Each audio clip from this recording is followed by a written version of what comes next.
Hello বন্ধুরা, moon just ব্লগসে তোমাদের সকলকে স্বাগত। এখানে দেখো আজকে একটা সিম্পল ডিমের কষা রেসিপি নিয়ে চলে আসলাম। এখানে মোটামুটি 5টার মতন ডিম আমি ভেজে নিয়েছিলাম কড়াইতে। তো এখানে আলু ডুমডুম করে কেটে নিয়েছিলাম, ওই তেলের মধ্যেই আমি আলুগুলোকে একটু ভেজে নিলাম। তো আলুগুলো ভেজে নেওয়ার পরে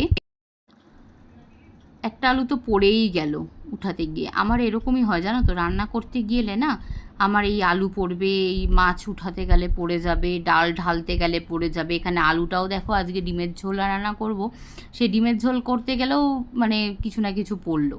যাই হোক, এখানে ওই তেলের মধ্যে তেলটা পুড়েও গেলো। এত তাড়াহুড়ার মধ্যে কি আর হয় বন্ধুরা।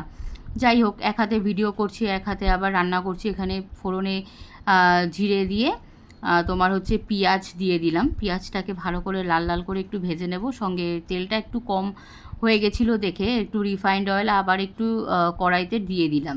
দেখবে সর্ষের তেল কাঁচা দিলে না একটু গন্ধ গন্ধ লাগে, কিন্তু রিফাইন্ড অয়েলে সেটা লাগে না, তাই কম তেলে রান্না করা যায়। তো যাই হোক, এখানে নাড়তে নাড়তে আমি ওই আলুগুলো দিয়ে দিলাম, সঙ্গে নুন, হলুদ, জিরের গুঁড়ো, ধনের গুঁড়ো, একটু তেজপাতা দিলাম গোটা। আর তেজপাতাগুলো আমি ফোড়নে দিই না, কারণ বেশি পুড়ে গেলে ভালো লাগে না। তো এখানে পরিমাণ মতন আমি জলও বাটিতে নিয়ে নিয়েছি, গরম জল।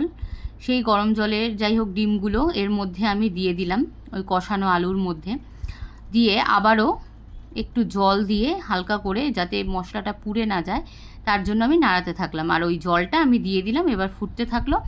এবার একটু গরম মশলা দিয়ে নামিয়ে নিলেই হয়ে যাবে। তো কেমন লাগলো বন্ধুরা সিম্পল একটা ডিম কষা রেসিপি।